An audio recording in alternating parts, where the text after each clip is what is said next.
Hello, everyone, and welcome back to the Educated Collins Snap channel. How you doing? So today we're going to be talking about the new featured location coming out called Quantum Tunnel. So this one is a very interesting location. Interesting because it's already the ability of a hero in the game, LockJaw. When you play a card here, you swap it with a card in your deck. So this is basically LockJaw's ability.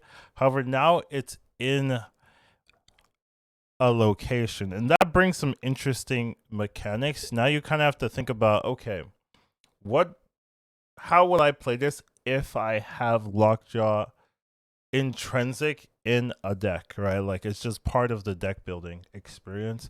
And that's going to be pretty interesting. I do think this location can be pretty toxic, and it will probably be toxic after the first couple hours once people kind of figure out what decks seem to work well here. I was trying to build some decks myself, but I really couldn't find anything unique per se. There's a ton of cards you can think about, but I think a lot of people will be doing some type of lockjaw shenanigans, which isn't like hard to build. But I did want to talk about some of the interesting cards and the ways to approach this deck building style. I actually will say, if you want to climb, it's probably better to like just run Scarlet Witch Storm and just ignore this location. Play your regular deck, just toss in a Scarlet Witch or a Storm, and just like ignore this, because a lot of people will be doing fancy stuff, funky stuff, and if you don't let them do that kind of thing, you're gonna have a big advantage. So that's usually been my strategy for these type of feature locations. You're only seeing them 40% of the time, and the 40% you do see them, you just storm them away or Scarlet Witch it away, and it ends up not being a big problem. So that's probably like my secret tip. Just ignore it. But I do think if you want to play with this, you want to have fun with it, there are a lot of things you can think about. So I do have a couple, like four different lists of cards, four different pools of cards. This one is the classic Lockjaw pool. So these are the cards I would be thinking about if you were to run like a classic Lockjaw deck. And some of the cards that kind of fit seamlessly in. Wash Yellow Jacket, right? These are zero cost cards, so they're very easy to play. You can just wait till the location reveals and drop them. Same thing with Lockjaw, right? If you're playing a Lockjaw deck, you're gonna need Lockjaw. Thor is really nice. You get the Thor, and then you also get the zero card that you can pull with Jane Foster, and it's also a good target to put into the Lockjaw location or the tunnel location. Jubilee, great card to pull. Gets you some value and then swaps itself out of there. So very solid.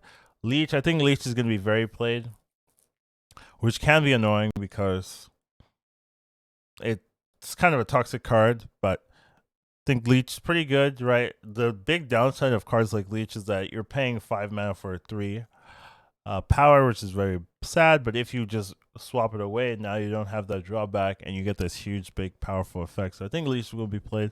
Jane Foster's a card I think you could run in almost all of your lists. It's if you're running Wasp, right? If you go Wasp and Jane Foster, I think you could really squeeze those two cards into a lot of lists without really feeling too much of the backlash. Same thing with Chavez. I think Chavez is a card you can squeeze into pretty much every list during this location, because the downside isn't too bad. You're running an 11 card deck, but if you play into the Quantum Tunnel, there's a good chance you're going to pull the Chavez. So you end up just having that consistency on making sure that your tunnel hits are not bad. So I do think Chavez is probably the easiest to auto include in most decks. I think if you could put in Jane Foster and Wasp, that also has a big, big plus. And then Infinite, if you are running Lockjaw, you want those big payoffs. Infinite's one of the best payoffs. So yeah, definitely an easy card to hope for if you could make it work, if you're running all the other synergies. A lot of this is basically classic Lockjaw, so they're not like too unique, but they do work in other decks if you could find a way to squeeze one or two of these cards in other sync decks. In other interesting decks, let me rephrase. Next up, we have the unique cards for Lockjaw. So these are cards that don't always fit Lockjaw decks, but I do think are pretty interesting to incorporate maybe one or two and see how well they work. Right? I don't think all of these are really going to make the cut on what ends up being meta in this location. But I do think these are cards you want to start thinking about and seeing if they just fit your deck composition, things like that. So first off, we have Hood, right? Hood, I think, pretty easy.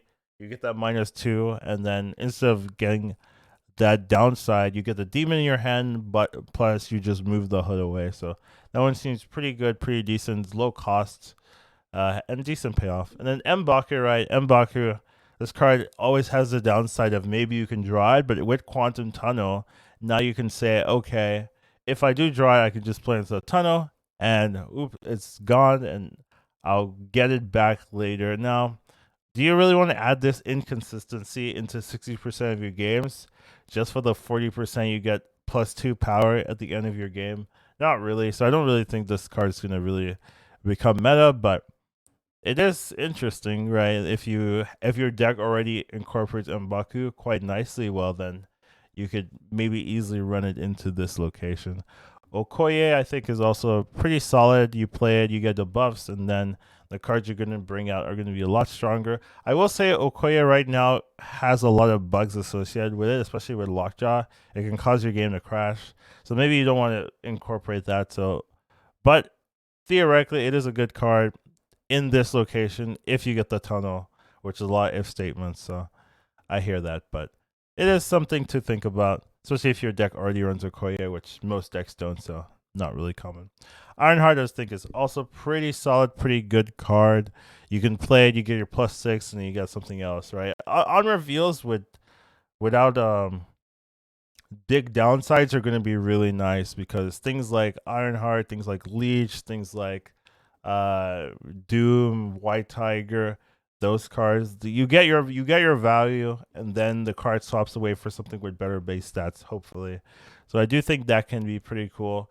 All the on reveals, if you're running an on reveal deck, Odin could be a nice finisher. You can play it into those locations, proc your on reveals, and then get the card swapped into something a little bit more interesting. So I do think that could be really cool. Black Panther has this nice mechanic where you can play Black Panther, you can get it swapped out, and then if you draw Black Panther again, or if it gets swapped into Black Panther again, well, you're getting double the value. So this could be a really nice tool if you can make it work.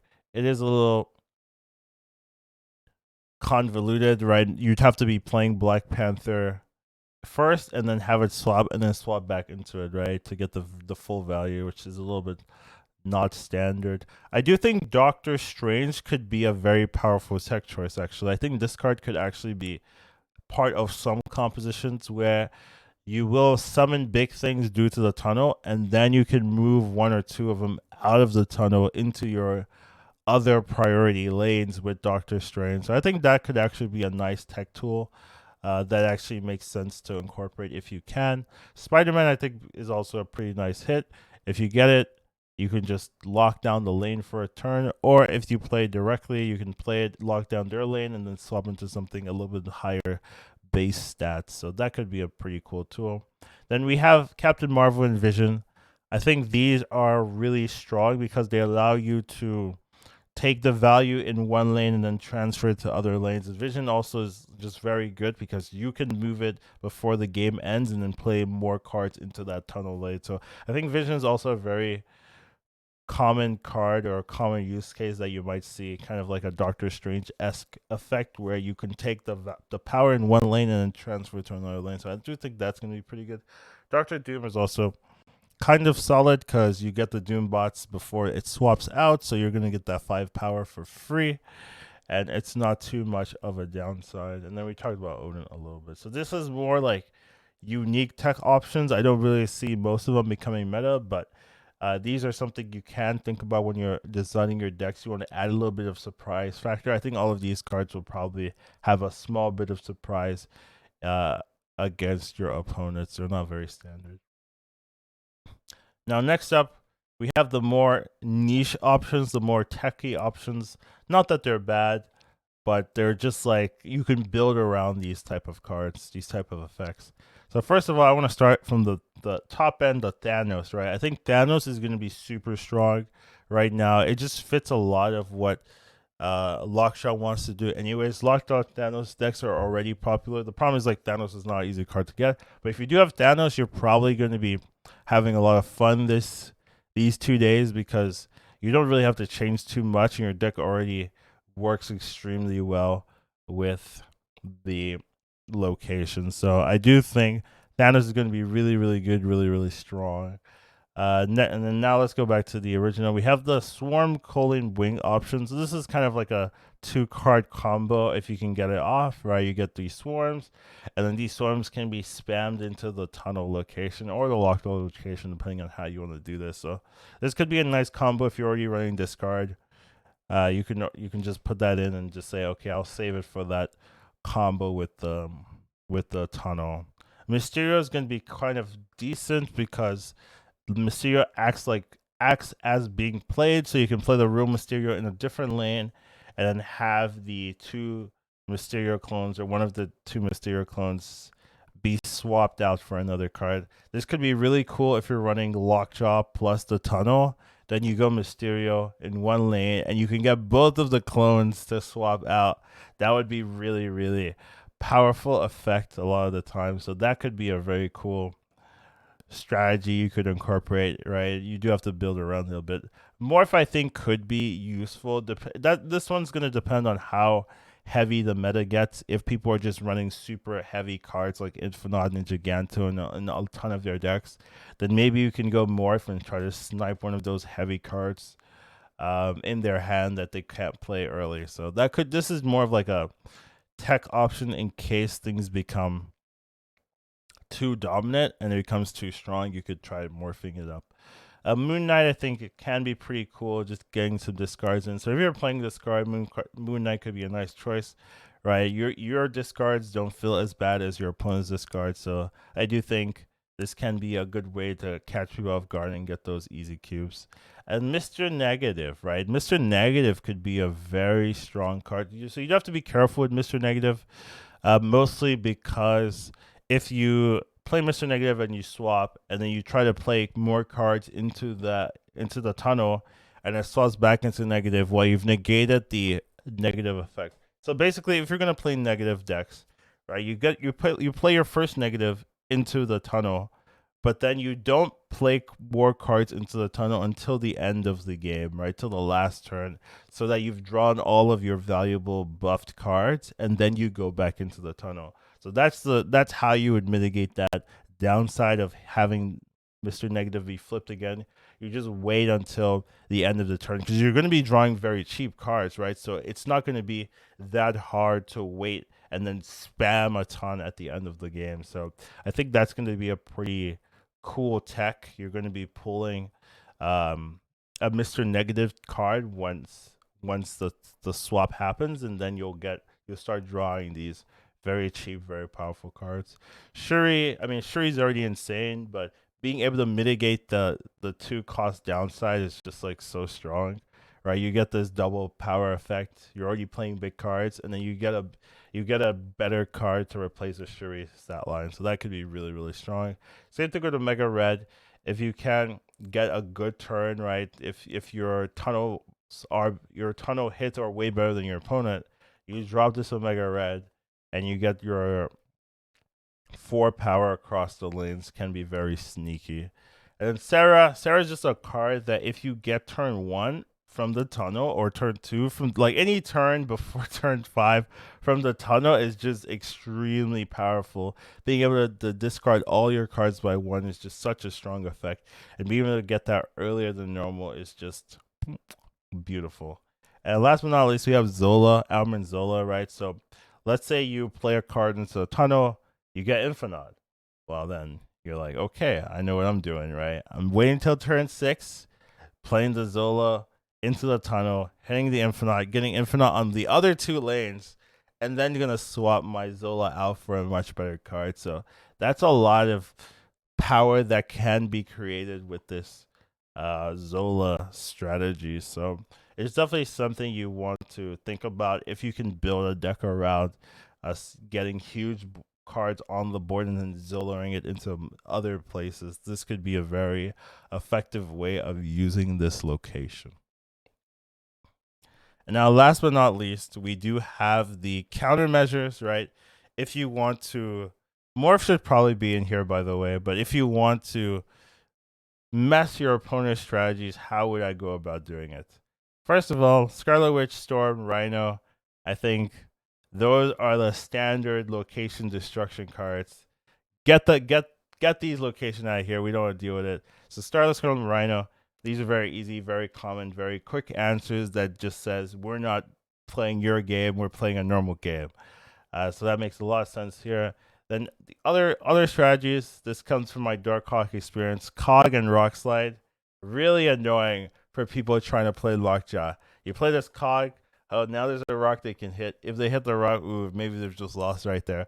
Rock Slide is the same, right? You drop 2 rocks in there. If they hit the rock, ooh, the game's over for them. So that's something you can do if you want to annoy them. You want to give them that RNG factor where they can just insta lose. That's definitely the way to go.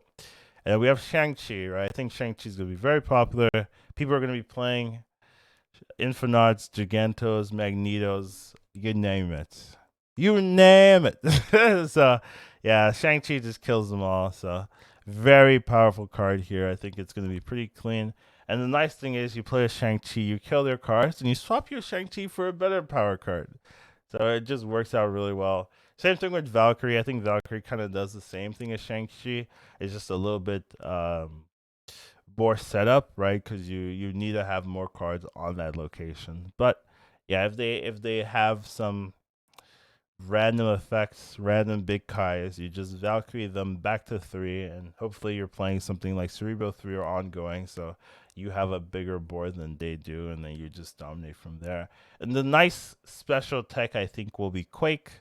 So Quake can be super annoying.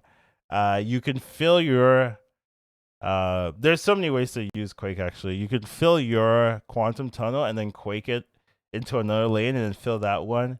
You could also, if you go first, or if you have initiative, you can Quake first, and then whatever they're trying to mess into Quantum Tunnel, if they're trying to Wasp or whatever, you Quake it away, and they just have these like awkward cards still on the board. So that's definitely a way to do it. And then you could just try baiting with the Quake, right? Trying to see if they invest into these lanes, and then you know, maybe Quake a Murder World or Quake a, you know, Bar Sinister or something in there. So I do think Quake has a lot of use cases in this location and could be a very interesting check choice.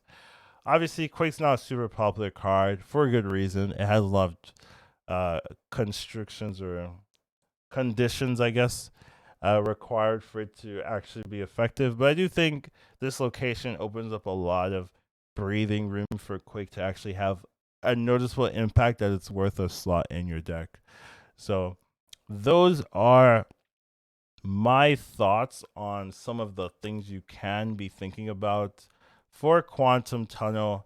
You can go generic LockJaw, which is pretty easy to build. Like even this is almost the whole build in itself, right there, actually. Or you could go for some interesting tech. I think Vision's going to be actually quite popular. I think Chavez is going to be quite popular. I think Thanos is going to be quite popular. Shuri is always popular. That was not even that close. But I also think Storm and Scarlet Witch are also going to be popular, as well as Shang-Chi. So I don't think you can I don't think you can completely ignore your opponent's decks here. I do think that people will be leeching you. People will be playing Infinauts for free. But you also have to respect people having Shang-Chi, people having Storm and whatnot, so that they deny your advantage. So I think the best thing is just either play your regular deck and have Scarlet Witch Storm, or play a good deck, a good Lockjaw deck that already works. You know, whether it's Thanos or regular Lockjaw, or play your normal deck, but then have this interesting surprise mechanic. Whether that's, you know, whatever, I don't know. There's a ton, right? Whatever interesting thing that cleanly fits into your deck. Don't go out of your way to make your deck worse in 60% of the game so that you do slightly better in the 40%. Just focus on the 60%, and if these locations come out, you can just mitigate the downside too much. So that's all I have for you today. Hope you guys enjoy this video, and I'll see you guys in the next one.